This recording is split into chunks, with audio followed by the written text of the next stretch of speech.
Buenos días, amigos de la prensa. Muchas gracias por su asistencia. Sabemos que hay muchas conferencias de prensa, pero esto es importante. 24 horas han pasado desde la denuncia de la llegada de 80 militares a la ciudad del Alto a través del Aeropuerto Internacional del Alto en un vuelo directo de BOA desde Caracas, Venezuela. Y el gobierno nacional no lo ha desmentido. No ha salido ningún tipo de comunicado.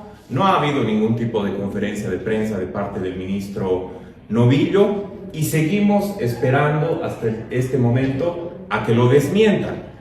Como se dice, el que calla, otorga, evidentemente. ¿No es verdad? Solo he escuchado un comentario escueto de la ministra de la Presidencia, Marianela Prada, al respecto, donde indica que hay que ser responsables cuando se emite este tipo de información y que ella estaba muy ocupada con el presidente de Paraguay en ese momento, por eso no le ha podido dar ningún tipo de seguimiento a la denuncia que ha hecho este diputado, pero recomienda que tengamos toda la información antes de emitir algún criterio y recomienda al ministro Novillo, a esa cartera de Estado, que saque algún tipo de comunicado. Nosotros también, por supuesto, le recomendamos lo mismo. Pero cuando habla de ser responsables, lo más responsable que podrían hacer ante el país es aclararlo inmediatamente. Si este diputado está faltando a la verdad, si este diputado estaría mintiendo de alguna manera, lo responsable que se debe hacer es emitir un comunicado para desmentir esta situación en un momento tan sensible como el que estamos viviendo, en un momento en el que la población está, por supuesto, muy nerviosa con lo que podría llegar a pasar la próxima semana. Y de paso, que lleguen 80 militares venezolanos, por supuesto, es una afrenta contra el pueblo boliviano. ¿No es verdad? Ahora, el año pasado, revisando un poco redes sociales, el año pasado el ministro Novillo también confirmó la llegada de militares venezolanos en su momento, 60 militares venezolanos, pero la excusa en ese momento, el justificativo, fue que vinieron a impartir clases a militares bolivianos en el marco del DAEN, de los Altos Estudios Nacionales. Bueno, pues veremos si es que tienen esa justificación en esta oportunidad, si es que vuelven a repetir esa excusa o no. Lo que nosotros estamos pidiendo simplemente es que aclaren esta situación al país. Y debo decir que no son civiles. ¿Por qué no son civiles? Porque han ingresado al aeropuerto del Alto, han salido, perdón, del aeropuerto del Alto en buses de las Fuerzas Armadas. ¿Por qué puedo corroborar que son buses de las Fuerzas Armadas? Quiero ver si es que Novillo me desmiente esto. Porque han salido del aeropuerto internacional del Alto por el batallón Ingavi, que es la parte de atrás, ¿no es verdad? El regimiento Ingavi, ¿no? Donde es el campo de tiro, etcétera, ¿no? Que es de caballería. Por ahí han salido, porque hay una salida que no es para los civiles, sino que es una salida para los militares y para las autoridades nacionales, ¿no? Son los únicos que tienen permiso para salir por el regimiento que está atrás de caballería en el aeropuerto del Alto. Por ahí han salido y quiero que me desmientan inmediatamente si es que eso no es así y si es que han salido por la salida que todos los civiles salimos del aeropuerto del Alto. Vamos a pedir cámaras, vamos a pedir también a Migración que nos aclare esta situación, ¿no es verdad? Pero en todo caso, ministro Novillo, lo combinamos, le exigimos que dé explicaciones al país en un momento tan sensible donde la gente está con una crispación obvia y evidente. ¿A qué vienen estos militares venezolanos? ¿A qué vienen estos militares venezolanos? ¿A reprimir al pueblo boliviano como reprimen a la oposición? ¿A investigar al pueblo boliviano como investigan a la oposición mediante sus servicios de inteligencia? ¿A enseñar tácticas de represión a los militares bolivianos? ¿A qué están viniendo? Eso es lo que no sabemos, pues, ¿verdad? Y es por eso, porque me piden responsabilidad ante el país. Yo he dicho en su momento que no le iba a mandar una petición de informe escrito al ministro Novillo porque es un irresponsable él y nunca nos responde, por más que le hagamos combinatoria de 10 días como manda el reglamento y como manda la normativa. También podríamos interponerle una denuncia por incumplimiento de deberes y aún así no le interesa al ministro Novillo, pero de todas maneras, para que quede registrado que institucionalmente nosotros estamos haciendo lo que corresponde, le estamos haciendo una solicitud de petición de informe escrito al ministro de Defensa, Edmundo Novillo Aguilar, con las siguientes preguntas, si me permiten. Informe usted si el vuelo de BOA número 9506, procedente de la ciudad de Caracas, de la República Bolivariana de Venezuela, de fecha 13 de junio, a horas 12:05 am de 2024, al Aeropuerto Internacional del Alto, arribaron miembros de las Fuerzas Armadas de la República Bolivariana de Venezuela. 2. En caso de ser afirmativa, la pregunta número 1 del PIE, explique por qué no se solicitó autorización de la Asamblea Legislativa Plurinacional de Bolivia para la llegada de dichos miembros de las Fuerzas Armadas de la República Bolivariana de Venezuela al Estado Plurinacional de Bolivia. 3. En caso de ser negativa la respuesta número 1 del PIE, explique por qué miembros de las Fuerzas Armadas de Bolivia escoltaron dentro del Aeropuerto Internacional del Alto a la hora 12:05 am del 13 de julio del 2024 a este personal, a esta gente, a esta comitiva, para abordar 3 buses que estaban estacionados en dicho aeropuerto. Y 4. Indíquese si aquellos buses pertenecen a alguna de las 3 Fuerzas Armadas del Estado Plurinacional de Bolivia, cuando hemos visto miembros en los videos de la Policía Militar de la Fuerza Aérea escoltando, llevando a estos buses, a estos 80 personajes, ¿no? En caso de ser afirmativa la pregunta número 4 del PIE, indique quiénes son estos individuos y cuál es el motivo por el que estarían siendo escoltados y transportados a la llegada del Aeropuerto Internacional de El Alto. Eso es lo que estamos pidiendo como aclaración a el ministro de Defensa. Nos han pedido responsabilidad, los responsables somos nosotros y los irresponsables son ellos, que no se han prestado ni siquiera a hacer un comunicado en un momento tan difícil, con tanto nerviosismo para la población, con tantas sospechas de la población y con tanta desconfianza de la población hacia el gobierno nacional, de cara a los conflictos que probablemente se vayan a dar justamente la próxima semana, y que de paso CONADE filial Santa Cruz ha dicho que va a acompañar en las rotondas en la ciudad de Santa Cruz, en la capital cruceña, a las marchas, y además con la información de que ya está en la clandestinidad el líder del transporte en nuestro país, ¿no? El señor Yucra, que está escondido y está en la clandestinidad por amenazas que vienen desde el Ministerio de Gobierno de apresarlo, ¿no es verdad? Entonces, se está complicando la situación. No queremos que esto más sea un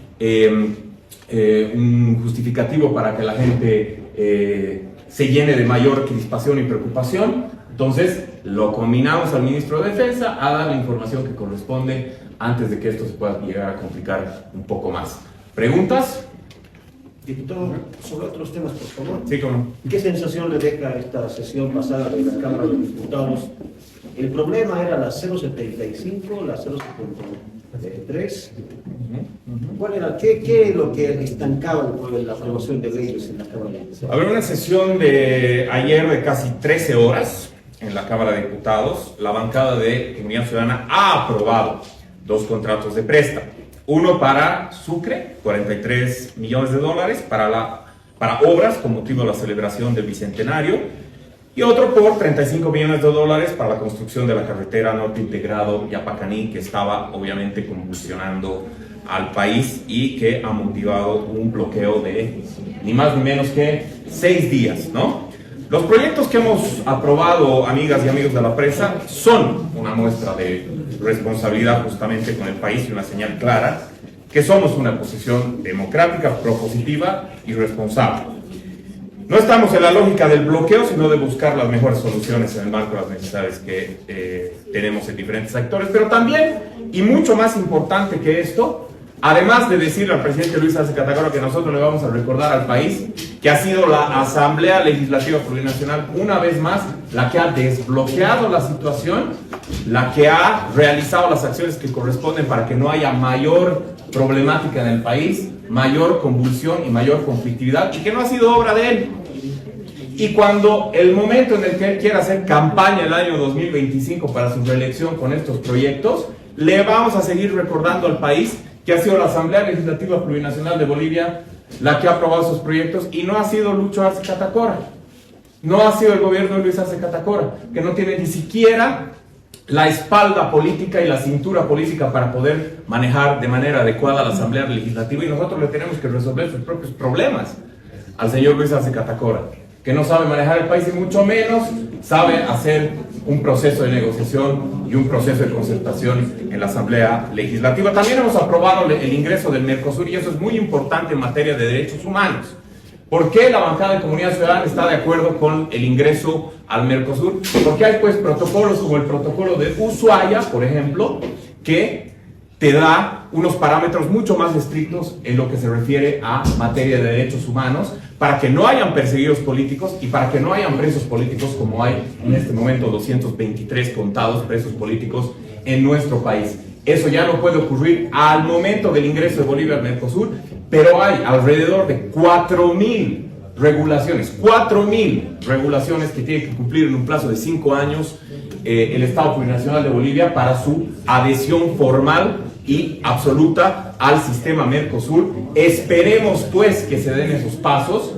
No creemos que el gobierno de Lucho pueda dar ni medio paso hacia la entrada del Mercosur formal, porque se necesita pues, en primer lugar, mejorar el Código de Comercio, ¿no? Reformarlo en su totalidad para que sean los estándares mínimos que requiere el Mercosur. Por ejemplo, no va a dar ese paso, obviamente, porque beneficia al contrabando, le gusta pues beneficiar a la minería ilegal, a eso está abocado el presidente Arce, y nada de eso se puede permitir en el Mercosur, ¿no es verdad? Eso está absolutamente prohibido, ¿no es verdad? Son países que tienen pues un nivel institucional mucho más fuerte, y sobre todo en materia de derechos humanos, que es lo que nos atañe y nos corresponde, ¿no? Hemos dado una nueva señal entonces de responsabilidad y sensatez con el país en un momento de crisis, ¿no? Y hemos dejado de lado el tema de que Lucho quiere hacer, pues por supuesto, campaña. Le vamos a recordar a Lucho Arce el próximo año que esto ha sido obra, los 43 millones para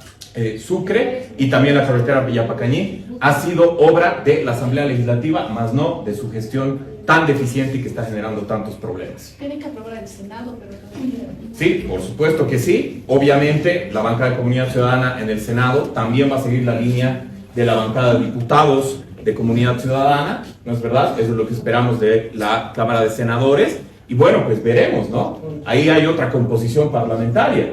Veremos lo que dice Levismo, veremos lo que dice Creemos. Pensamos que Creemos también tiene la misma línea que nosotros también en la Cámara de Senadores. Y bueno, pues hay que hacerle recuerdo permanentemente a Lucho Arce que no ha sido responsabilidad de él y por tanto no puede hacer campaña con lo que ha facilitado, ¿no? Y ha catalizado la Asamblea Legislativa, que por supuesto no puede controlar por su ineptitud.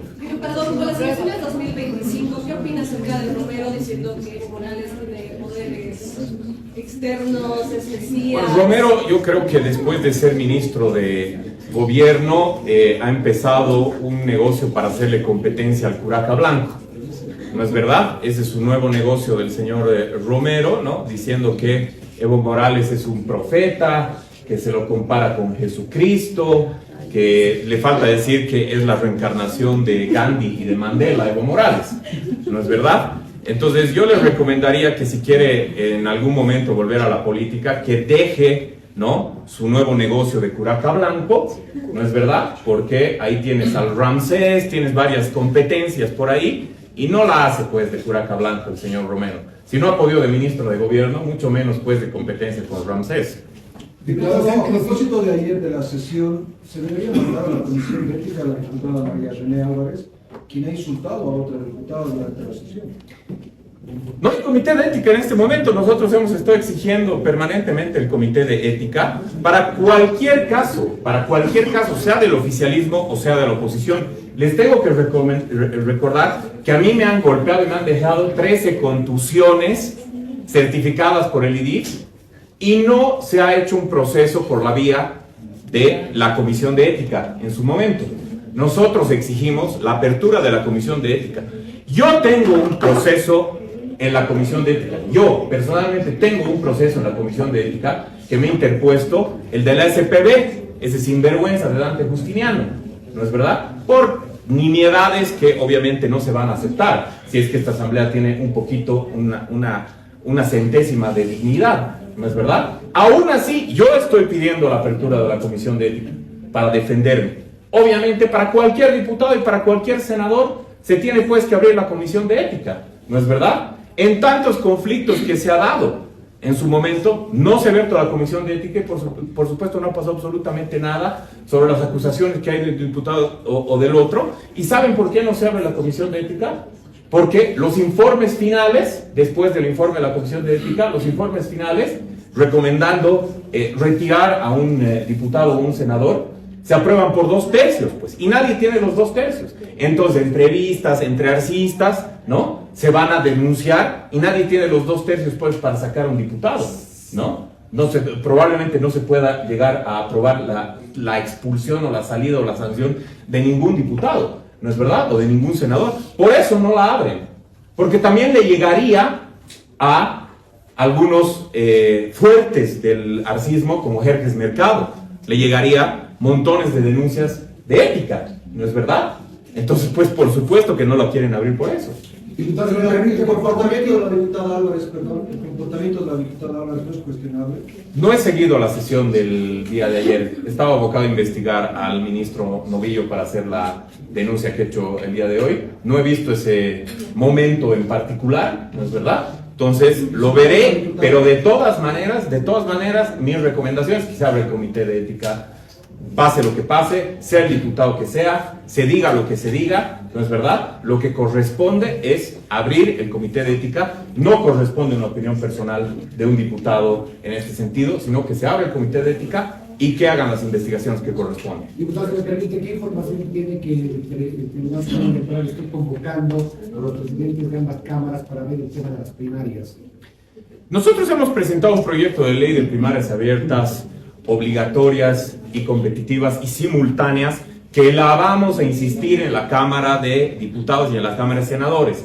Comunidad Ciudadana ha sido la primera fuerza política que ha planteado una alternativa a las primarias mal planteadas que tenemos hoy en día, que están absolutamente mal planteadas, y en eso estamos de acuerdo con otras bancadas, por supuesto, y también estamos de acuerdo con el Tribunal Supremo Electoral. Las primarias, como están pensadas, con la lógica que está planteada hoy en día, están mal. ¿Por qué? Prueba número 1, las primarias de 2019, donde nosotros y todas las fuerzas políticas, por cómo está estructurada, mal hecha la ley, finalmente hemos tenido que presentar todos un solo candidato. Evo Morales ha presentado un solo candidato. Nosotros no nos íbamos a prestar al juego de unas primarias mal hechas y hemos presentado también a nuestro candidato. Cada fuerza política ha presentado a un solo candidato, y lo que nosotros queremos es que sean competitivas las primarias, tanto adentro del partido como afuera. Por eso nosotros estamos planteando que la ciudadanía, que es a lo que le corre Evo Morales, es a lo que le corre Luis Arce Catacora, el voto de la ciudadanía también sea eficiente y eficaz al momento de elegir quiénes van a ser los candidatos en cada fuerza política. Que sea el voto del 100% de la ciudadanía la que defina quiénes van a ser los candidatos, tanto de oficialismo como de oposición. Obviamente Lucho se corre de eso, obviamente Evo Morales también, porque dice primaria cerrada sí o sí, porque dice, bueno, yo tengo más militantes adentro del movimiento al socialismo que Lucho Arce, por eso me conviene. Pero no tiene pues la mayoría del pueblo boliviano, no tiene el visto bueno del pueblo boliviano, por eso le temen a las primarias abiertas, simultáneas, obligatorias y competitivas que nosotros estamos planteando.